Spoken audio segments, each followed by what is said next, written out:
ओम शांति। 4 मार्च 2025 के ईश्वरीय महावाक्य। पहले सुनते हैं मुरली के मुख्य पॉइंट्स। बाबा ने कहा, तुम हो सच्चे सच्चे पैगंबर और मैसेंजर। तुम्हें सारी दुनिया को बाप का मैसेज देना है। जो अच्छी रीति सुनते और समझते हैं तो समझा जाता यह नज़दीक वाली आत्मा है। बुद्धि में नहीं बैठता तो जरूर देरी से आएंगे, इसलिए सुनते समय नब्ज देखनी चाहिए। जिसने बहुत भक्ति की होगी वह जास्ती सुनने की कोशिश करेंगे। फिर बाबा ने कहा, मैं भी ड्रामा के बंधन में बंधा हुआ हूँ। मैं कल्प कल्प आकर भ्रष्टाचारी पतित से श्रेष्ठाचारी पावन बनाता हूँ। आत्मा जब दुखी होती है तो सुख देने वाले बाप को याद करती है। इसलिए तो तुम जन्म जन्मांतर के आशिक बने हो उस माशूक के।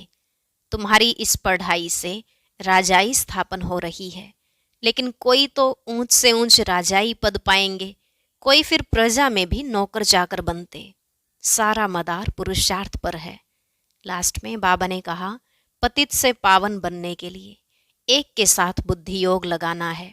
पावन बनने की प्रतिज्ञा कर, फिर अगर पतित बने तो हडगुड एकदम टूट पड़ेंगे, मलेच्छ बुद्धि हो जाएगी और दिल भी अंदर खाता रहेगा। इसलिए खबरदार रहो। अब सुनते हैं महावाक्यों को विस्तार से। बाबा ने कहा, मीठे बच्चे जिन्होंने शुरू से भक्ति की है, 84 जन्म लिए हैं, वह तुम्हारे ज्ञान को बड़ी रुचि से सुनेंगे, इशारे से समझ जाएंगे। प्रश्न, देवी देवता घराने के नजदीक वाली आत्मा है या दूर वाली, उसकी परख क्या होगी? उत्तर, जो तुम्हारे देवता घराने की आत्माएं होंगी उन्हें ज्ञान की सब बातें सुनते ही जच जाएंगी, वह मूंझेंगे नहीं। जितना बहुत भक्ति की होगी उतना जास्ती सुनने की कोशिश करेंगे। तो बच्चों को नब्ज देखकर सेवा करनी चाहिए। ओम शांति। रूहानी बाप बैठ रूहानी बच्चों को समझाते हैं। यह तो बच्चे समझ गए, रूहानी बाप है निराकार। इस शरीर द्वारा बैठ समझाते हैं। हम आत्मा भी निराकार हैं, इस शरीर से सुनते हैं। तो अब 2 बाप इकट्ठे हैं ना। बच्चे जानते हैं दोनों बाबा यहाँ हैं। तीसरे बाप को जानते हो, लेकिन उनसे फिर भी यह अच्छा है, इनसे फिर वह अच्छा, नंबरवार है ना। तो उस लौकिक से संबंध निकल बाकी इन दोनों से संबंध हो जाता है। बाप बैठ समझाते हैं मनुष्यों को कैसे समझाना चाहिए। तुम्हारे पास मेला प्रदर्शनी में तो बहुत आते हैं, यह भी तुम जानते हो। 84 जन्म कोई सब तो नहीं लेते होंगे। यह कैसे पता पड़े यह 84 जन्म लेने वाला है या 10 जन्म लेने वाला है, वह 20 जन्म लेने वाला है? अब तुम बच्चे यह तो समझते हो कि जिसने बहुत भक्ति की होगी शुरू से लेकर, तो उनको फल भी इतना ही जल्दी और अच्छा मिलेगा। थोड़ी भक्ति की होगी और देरी से की होगी तो फल भी इतना थोड़ा और देरी से मिलेगा। यह बाबा सर्विस करने वाले बच्चों को ही समझाते हैं। बोलो, तुम भारतवासी हो तो बताओ, देवी देवताओं को मानते हो? भारत में लक्ष्मी नारायण का राज्य था ना। जो 84 जन्म लेने वाला होगा, शुरू से भक्ति की होगी, वह झट समझ जाएगा बरोबर आदि सनातन देवी देवता धर्म था। रुचि से सुनने लग पड़ेंगे। कोई तो ऐसे ही देखकर चले जाते हैं, कुछ पूछते भी नहीं, जैसे कि बुद्धि में बैठता नहीं। तो उनके लिए समझना चाहिए यह अभी तक यहाँ का नहीं है, आगे चल समझ भी लेवें।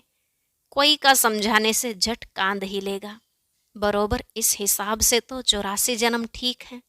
अगर कहते हैं हम कैसे समझें कि पूरे 84 जन्म लिए हैं? अच्छा, 84 नहीं तो 82 देवता धर्म में तो आए होंगे। देखो, इतना बुद्धि में जचता नहीं है तो समझो यह 84 जन्म लेने वाला नहीं है। दूर वाले कम सुनेंगे। जितना बहुत भक्ति की होगी वह जास्ती सुनने की कोशिश करेंगे, झट समझ जाएंगे। कम समझता है तो समझो यह देरी से आने वाला है। भक्ति भी देरी से की होगी। बहुत भक्ति करने वाला इशारे से समझ जाएगा। ड्रामा रिपीट तो होता है ना, सारा भक्ति पर मदार है। इस बाबा ने सबसे नंबर 1 भक्ति की है ना। कम भक्ति की होगी तो फल भी कम मिलेगा। ये सब समझने की बातें हैं। मोटी बुद्धि वाले धारणा कर नहीं सकेंगे। यह मेले प्रदर्शनियां तो होती रहेंगी, सब भाषाओं में निकलेंगी। सारी दुनिया को समझाना है ना। तुम हो सच्चे सच्चे पैगंबर और मैसेंजर। वह धर्म स्थापक तो कुछ भी नहीं करते, न वह गुरु हैं। गुरु कहते हैं, परंतु वह कोई सद्गति दाता थोड़े ही हैं। वह जब आते हैं, उनकी संस्था ही नहीं तो सद्गति किसकी करेंगे। गुरु वह जो सद्गति दे, दुख की दुनिया से शांति धाम ले जाए। क्राइस्ट आदि गुरु नहीं, वह सिर्फ धर्म स्थापक हैं। उन्हों का और कोई पोजीशन नहीं है। पोजीशन तो उन्हों का है जो पहले पहले सतो प्रधान में, फिर सतो रजो तमो में आते हैं। वह तो सिर्फ अपना धर्म स्थापन कर पुनर्जन्म लेते रहेंगे। जब फिर सबकी तमोप्रधान अवस्था होती है तो बाप आकर सबको पवित्र बनाए ले जाते हैं। पावन बना तो फिर पतित दुनिया में नहीं रह सकते। पवित्र आत्माएं चली जाएंगी मुक्ति में, फिर जीवन मुक्ति में आएंगी। कहते भी हैं वह लिबरेटर है, गाइड है, परंतु इसका भी अर्थ नहीं समझते। अर्थ समझ जाएं तो उनको जान जाएं। सतयुग में भक्ति मार्ग के अक्षर भी बंद हो जाते हैं। यह भी ड्रामा में नूंद है, जो सब अपना अपना पार्ट बजाते रहते हैं। सदगति को एक भी पा ना सके। अभी तुमको यह ज्ञान मिल रहा है। बाप भी कहते हैं, मैं कल्प कल्प कल्प के संगम युगे आता हूँ। इनको कहा जाता है कल्याणकारी संगम युग। और कोई युग कल्याणकारी नहीं है। सतयुग और त्रेता के संगम का कोई महत्व नहीं। सूर्यवंशी पास्ट हुए, फिर चंद्रवंशी राज्य चलता है। फिर चंद्रवंशी से वैश्यवंशी बनेंगे तो चंद्रवंशी पास्ट हो गए। उनके बाद क्या बने यह पता ही नहीं रहता है। चित्र आदि रहते हैं तो समझेंगे यह सूर्यवंशी हमारे बड़े थे, यह चंद्रवंशी थे, वह महाराजा, वह राजा, वह बड़े धनवान थे। वह फिर भी नापास तो हुए ना। यह बातें कोई शास्त्रों आदि में नहीं है। अब बाप बैठ समझाते हैं। सभी कहते हैं हमको लिबरेट करो, पतित से पावन बनाओ। सुख के लिए नहीं कहेंगे, क्योंकि सुख के लिए निंदा कर दी है शास्त्रों में। सब कहेंगे मन की शांति कैसे मिले। अभी तुम बच्चे समझते हो हमको सुख शांति दोनों मिलते हैं। जहाँ शांति है वहाँ सुख है, जहाँ अशांति है वहाँ दुख है। सतयुग में सुख शांति है, यहाँ दुख अशांति है। यह बाप बैठ समझाते हैं। तुमको माया रावण ने कितना तुच्छ बुद्धि बनाया है। यह भी ड्रामा बना हुआ है। बाप कहते हैं मैं भी ड्रामा के बंधन में बांधा हुआ हूँ। मेरा पार्ट ही अभी है जो बजा रहा हूँ। कहते भी हैं बाबा कल्प कल्प आप ही आकर भ्रष्टाचारी पतित से श्रेष्ठाचारी पावन बनाते हो। भ्रष्टाचारी बने हो रावण द्वारा, अब बाप आकर मनुष्य से देवता बनाते हैं। यह जो गायन है उनका अर्थ बाप ही आकर समझाते हैं। उस अकाल तख्त पर बैठने वाले भी इसका अर्थ नहीं समझते। बाबा ने तुमको समझाया है आत्माएं अकाल मूर्त हैं। आत्मा का यह शरीर है रथ, इस पर अकाल अर्थात जिसको काल नहीं खाता वह आत्मा विराजमान है। सतयुग में तुमको काल नहीं खाएगा। अकाले मृत्यु कभी नहीं होगी। वह है ही अमरलोक। यह है मृत्यु लोक। अमरलोक मृत्यु लोक का भी अर्थ कोई नहीं समझते हैं। बाप कहते हैं मैं तुमको बहुत सिंपल समझाता हूँ। सिर्फ मामेकम याद करो तो तुम पावन बन जाएंगे। साधु संत आदि भी गाते हैं पतित पावन। पतित पावन बाप को बुलाते हैं। कहाँ भी जाओ तो यह जरूर कहेंगे पतित पावन। सच तो कभी छिप नहीं सकता। तुम जानते हो अभी पतित पावन बाप आया हुआ है, हमें रास्ता बता रहे हैं। कल्प पहले भी कहा था अपने को आत्मा समझ मामेकम याद करो तो तुम सतो प्रधान बन जाएंगे। तुम सब आशिक हो मुझ माशूक के। वह आशिक माशूक तो एक जन्म के लिए होते हैं। तुम जन्म जन्मांतर के आशिक हो, याद करते आए हो, हे प्रभु। देने वाला तो एक ही बाप है ना, बच्चे सब बाप से ही मांगेंगे। आत्मा जब दुखी होती है तो बाप को याद करती है। सुख में कोई याद नहीं करते, दुख में याद करते हैं। बाबा आकर सदगति दो, जैसे गुरु के पास जाते हैं, हमको बच्चा दो। अच्छा, बच्चा मिल गया तो बहुत खुशी होगी, बच्चा नहीं हुआ तो कहेंगे ईश्वर की भावी। ड्रामा को तो वह समझते ही नहीं। अगर वह ड्रामा कहे तो फिर सारा मालूम होना चाहिए। तुम ड्रामा को जानते हो, और कोई नहीं जानते, न कोई शास्त्रों में ही है। ड्रामा माना ड्रामा, उनके आदि मध्य अंत का पता होना चाहिए। बाप कहते हैं मैं 5,000 वर्ष बाद आता हूँ। यह 4 युग बिल्कुल इक्वल हैं। स्वास्तिका का भी महत्व है ना। खाता जो बनाते हैं तो उसमें स्वास्तिका बनाते हैं। यह भी खाता है ना। हमारा फायदा कैसे होता है, फिर घाटा कैसे पड़ता है। घाटा पड़ते पड़ते अभी पूरा घाटा पड़ गया है। यह हार जीत का खेल है। पैसा है और हेल्थ भी है तो सुख है। पैसा है, हेल्थ नहीं तो सुख नहीं। तुमको हेल्थ वेल्थ दोनों देता हूँ तो हैप्पीनेस है ही। जब कोई शरीर छोड़ता है तो मुख से तो कहते हैं फलाना स्वर्ग पधारा, लेकिन अंदर दुखी होते रहते हैं। इसमें तो और ही खुश होना चाहिए। फिर उनकी आत्मा को नर्क में क्यों बुलाते हो? कुछ भी समझ नहीं है। अभी बाप आकर यह सब बातें समझाते हैं। बीज और झाड़ का राज समझाते हैं। ऐसे झाड़ और कोई बना ना सके। यह कोई इसने नहीं बनाया है। इनका कोई गुरु नहीं था। अगर होता तो उनके और भी शिष्य होते ना। मनुष्य समझते हैं इनको कोई गुरु ने सिखाया है, या तो कहते परमात्मा की शक्ति प्रवेश करती है। अरे, परमात्मा की शक्ति कैसे प्रवेश करेगी? बेचारे कुछ भी नहीं जानते। बाप खुद बैठ बताते हैं मैंने कहा था मैं साधारण बूढ़े तन में आता हूँ, आकर तुमको पढ़ाता हूँ। यह भी सुनते हैं। अटेंशन तो हमारे ऊपर है। यह भी स्टूडेंट है। यह अपने को और कुछ नहीं कहते। प्रजापिता सो भी स्टूडेंट है। भल इसने विनाश भी देखा, परंतु समझा कुछ भी नहीं। आहिस्ते आहिस्ते समझते गए, जैसे तुम समझते जाते हो। बाप तुमको समझाते हैं, बीच में यह भी समझते जाते हैं, पढ़ते रहते हैं। हर एक स्टूडेंट पुरुषार्थ करेंगे पढ़ने का। ब्रह्मा विष्णु शंकर तो हैं सूक्ष्म वतनवासी। उन्हों का क्या पार्ट है यह भी कोई नहीं जानते।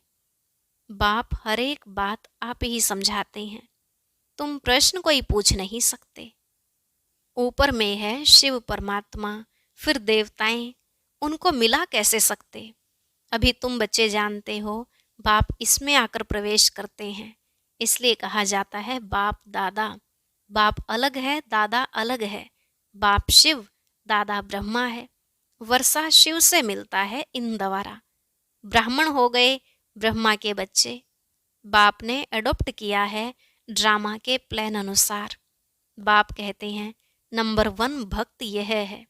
84 जन्म भी इसने लिए हैं। सांवरा और गोरा भी इनको कहते हैं। श्री कृष्ण सतयुग में गोरा था, कलयुग में सांवरा है। पतित है ना, फिर पावन बनते हैं। तुम भी ऐसे बनते हो। यह है आयरन एज्ड वर्ल्ड, वह है गोल्डन एज्ड वर्ल्ड। सीढ़ी का किसको पता नहीं है। जो पीछे आते हैं वह 84 जन्म थोड़े ही लेते होंगे। वह जरूर कम जन्म लेंगे।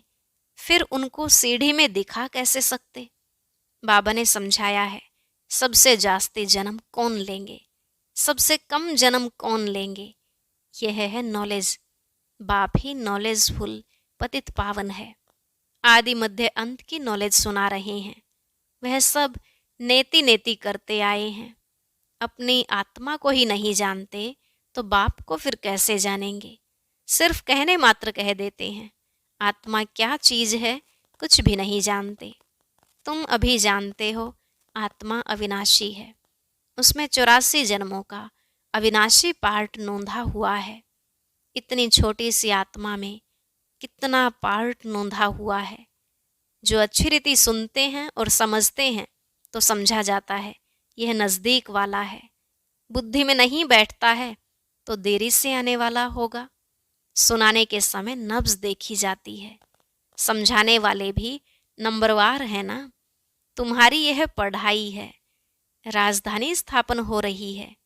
कोई तो ऊंचते ऊंच राजाई पद पाते हैं, कोई तो प्रजा में नौकर चाकर बनते हैं। बाकी हाँ, इतना है कि सतयुग में कोई दुख नहीं होता। उनको कहा ही जाता है सुख धाम बहिष्ठ। पास्ट हो गया है तब तो याद करते हैं ना। मनुष्य समझते हैं स्वर्ग कोई ऊपर छत में होगा।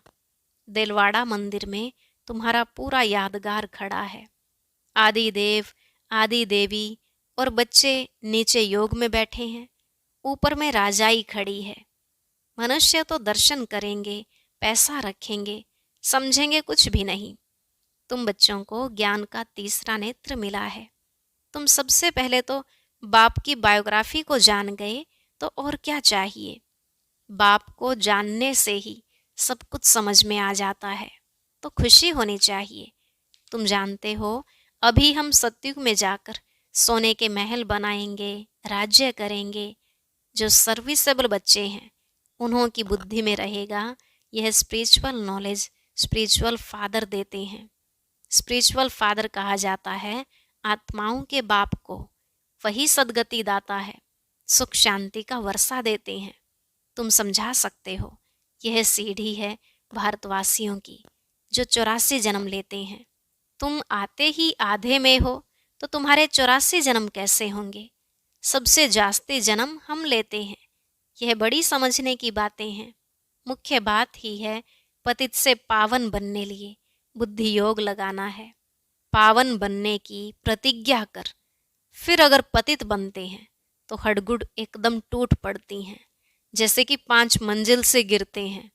बुद्धि ही मलेच्छ की हो जाएगी। दिल अंदर खाता रहेगा, मुख से कुछ निकलेगा नहीं। इसलिए बाप कहते हैं खबरदार रहो। अच्छा, मीठे मीठे सिकिलधे बच्चों प्रति माता पिता बाप दादा का याद प्यार और गुड मॉर्निंग। रूहानी बाप की रूहानी बच्चों को नमस्ते। रूहानी बच्चों की रूहानी बाप दादा को नमस्ते नमस्ते, गुड मॉर्निंग, शुक्रिया बाबा, शुक्रिया। धारणा के लिए मुख्य सार। पहला पॉइंट, इस ड्रामा को यथार्थ रीति समझ माया के बंधनों से मुक्त होना है। स्वयं को अकाल मूर्त आत्मा समझ बाप को याद कर पावन बनना है। दूसरा, सच्चा सच्चा पैगंबर और मैसेंजर बन सबको शांति धाम सुख धाम का रास्ता बताना है। इस कल्याणकारी संगम युग पर सभी आत्माओं का कल्याण करना है। आज का वरदान, बाप और सेवा की स्मृति से एकरस स्थिति का अनुभव करने वाले सर्व आकर्षण मुक्त भव। बाप और सेवा की स्मृति से एकरस स्थिति का अनुभव करने वाले सर्व आकर्षण मुक्त भव। बाबा ने कहा जैसे सर्वेंट को सदा सेवा और मास्टर याद रहता है, ऐसे वर्ल्ड सर्वेंट सच्चे सेवाधारी बच्चों को भी बाप और सेवा के सिवाय कुछ भी याद नहीं रहता। इससे ही एक रस स्थिति में रहने का अनुभव होता है। उन्हें एक बाप के रस के सिवाय सब रस नीरस लगते हैं। एक बाप के रस का अनुभव होने के कारण कहाँ भी आकर्षण नहीं जा सकती। यह एक रस स्थिति का तीव्र पुरुषार्थ ही सर्व आकर्षणों से मुक्त बना देता है। यही श्रेष्ठ मंजिल है। स्लोगन, नाजुक परिस्थितियों के पेपर में पास होना है तो अपनी नेचर को शक्तिशाली बनाओ। नाजुक परिस्थितियों के पेपर में पास होना है तो अपनी नेचर को शक्तिशाली बनाओ। अव्यक्त इशारे, सत्यता और सभ्यता रूपी कल्चर को अपनाओ। जब भी कोई असत्य बात देखते हो, सुनते हो, तो असत्य वायुमंडल नहीं फैलाओ। कई कहते हैं यह पाप कर्म है ना। पाप कर्म देखा नहीं जाता, लेकिन वायुमंडल में असत्यता की बातें फैलाना यह भी तो पाप है। लौकिक परिवार में भी अगर कोई ऐसी बात देखी व सुनी जाती है तो उसे फैलाया नहीं जाता, कान में सुना और दिल में छिपाया। यदि कोई व्यर्थ बातों का फैलाव करता है तो ये छोटे छोटे पाप उड़ती कला के अनुभव को समाप्त कर देते हैं। इसलिए इस कर्मों की गहन गति को समझकर यथार्थ रूप में सत्यता की शक्ति धारण करो। अच्छा। ओम शांति। अब सुनते हैं आज की अव्यक्त मुरली। इसके लिए ऊपर दिए गए बॉक्स पर क्लिक करें।